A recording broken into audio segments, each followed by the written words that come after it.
Hola, buenas tardes. Ahorita aquí. Mi nombre es Valentina Ortega y voy a presentar la metodología de la sugestopedia o sugestopedia, aprendizaje sin estrés ni vergüenza. Ni vergüenza. ¿Ok? ¿Qué es la sugestopedia?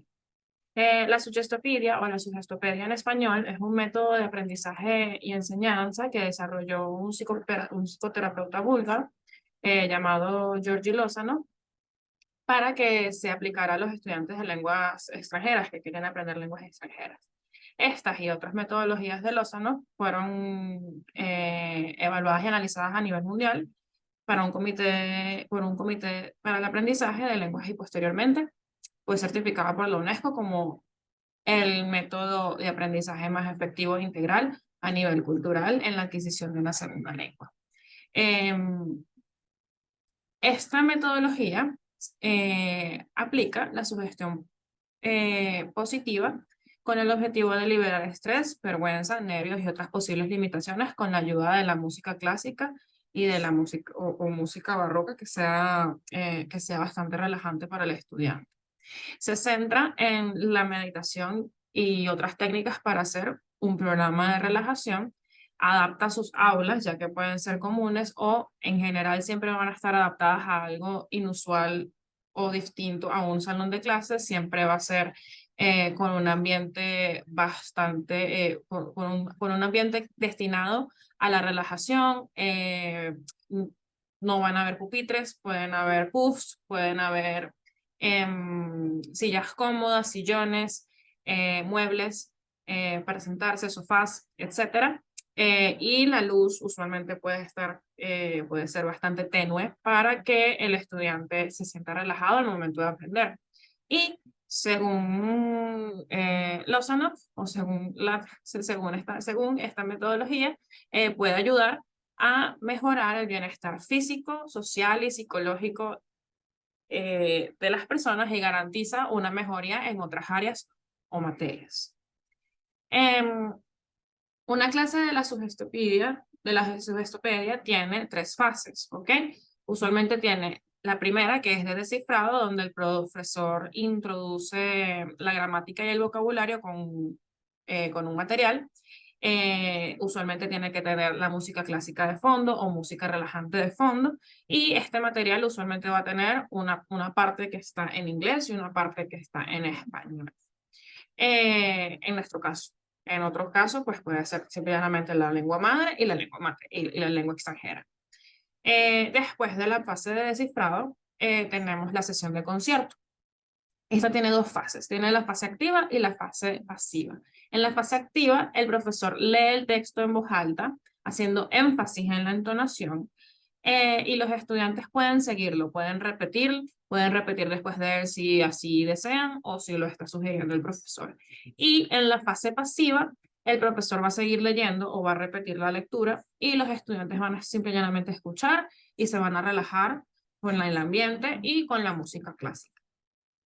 Aparte de esto, tenemos la tercera fase, que es la fase de elaboración, la cual es la fase de la clase en la cual los alumnos van a aplicar lo aprendido con obras de teatro, canciones o juegos. Por ejemplo, si están hablando de un diálogo o si el profesor estaba leyendo un diálogo en la fase de sesión de concierto, la práctica va a ser de ese mismo diálogo que estaban hablando en la sesión de concierto. Usualmente van a pasar varias personas si desean.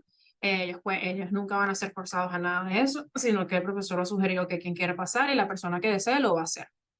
Eh, y ya en niveles más avanzados puede tener una cuarta fase, ¿sí?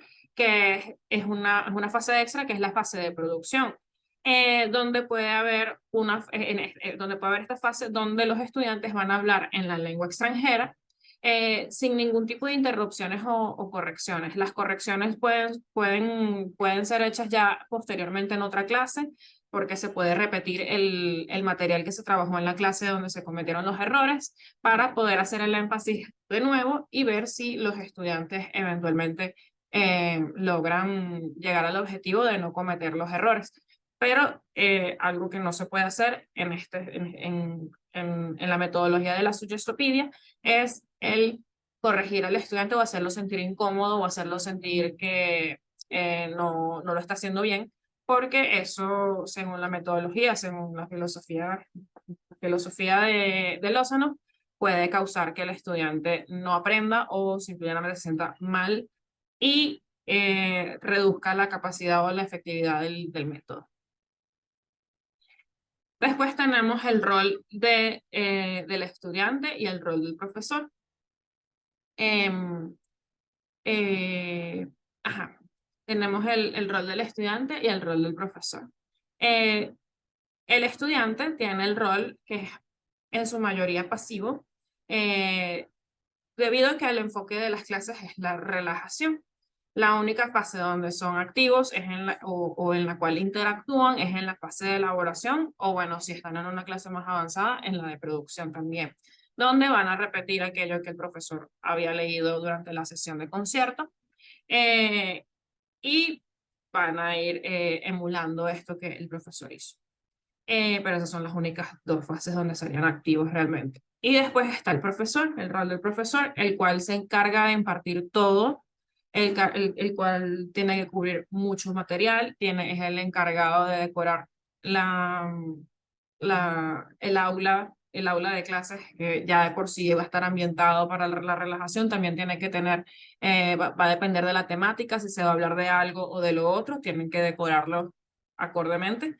Entonces eso ya es bastante esfuerzo por parte del profesor. El profesor en cuanto a actitud no puede ser directivo y debe incluir siempre el arte clásico en sus clases y en el comportamiento. Y aparte ya a nivel de persona, debe tener credibilidad tanto en el ámbito personal y profesional y siempre ser positivo y amoroso con sus estudiantes, ya que como la Suggestopedia es una metodología que se enfoca en la relajación, no puede haber un rol, el profesor no puede parecer eh, alguien al cual no pueden acercarse o alguien al cual no les agradan los estudiantes, ya que en ese caso, si eso fuese así, el método no estaría siendo efectivo. Después tenemos que para niños las clases tienen un enfoque de aprendizaje sobre los temas, sobre las normas sugerentes y utilizan materiales adecuados a sus necesidades y para su edad, ya que no pueden ser muy densos. Se van a ajustar los materiales y tienen sesiones más breves e incidentales. Aparte de esto, cuando se trata de niños, se les debe informar a los padres de la metodología para que no haya contradicciones tanto en el salón de clases como en casa. De esa manera, no van a haber contradicciones en las sugerencias pedagógicas, tanto positivas como negativas. Y en el caso de adultos, las clases van a ser más largas, serán sesiones mucho más largas, que no van a tener mucho movimiento, ya que siempre van a estar sentados, relajados y con materiales más complejos y densos, pero aún así poco abrumantes, ya que el objetivo siempre va a ser que se relajen, que tengan una fase de aprendizaje en un modo relajado. Entonces, ¿cuáles son sus críticas? Muchos expertos del área consideran que es una pseudociencia, ya que varios críticos han dicho que no tiene resultados cuantificables realmente. También se le ha relacionado con el efecto placebo, ya que como se considera una pseudociencia y no tiene resultados cuantificables, pues realmente puede aunarse es a que causa la sensación de que es efectivo, pero realmente no lo es. Realmente simplemente es un efecto placebo. Y al mismo tiempo, al tener un efecto placebo, se relaciona con el hecho que depende de la confianza que le tengan los estudiantes y el profesor también.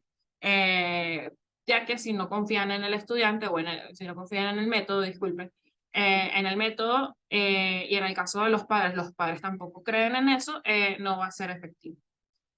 Y también esta parte es, en mi opinión, descuida otros aspectos, ya que hay varios factores y varias competencias que se deben practicar para la adquisición de una segunda lengua y en este caso se descuida tanto la producción escrita como la comprensión lectora y otros aspectos gramaticales. Ahora, yo aquí tenía una práctica de diálogo, no estoy segura si se escucha la canción, pero en una clase yo tendría que repetir, tendría que leer esto varias veces con la música de fondo y Y luego los estudiantes, yo les podría pedir a los estudiantes que repitan alguna de las palabras que son eh, importantes y hacer que ellos participen en una fase de, en la fase de, disculpen, en la fase de elaboración. Se me olvidó. Uy. Y en la fase de elaboración, y en este caso, ellos si llegan a tener algún error en la pronunciación, pues yo simple y llanamente tendré que decir que lo están haciendo bien, que gracias por su participación, con un tono bastante calmado, sin interrumpirlos, sin decirles que cometieron un error, y continuar con la clase, ya que esa sería la única manera en la cual se puede trabajar con esta metodología. Y bueno, esto sería todo. Muchas gracias.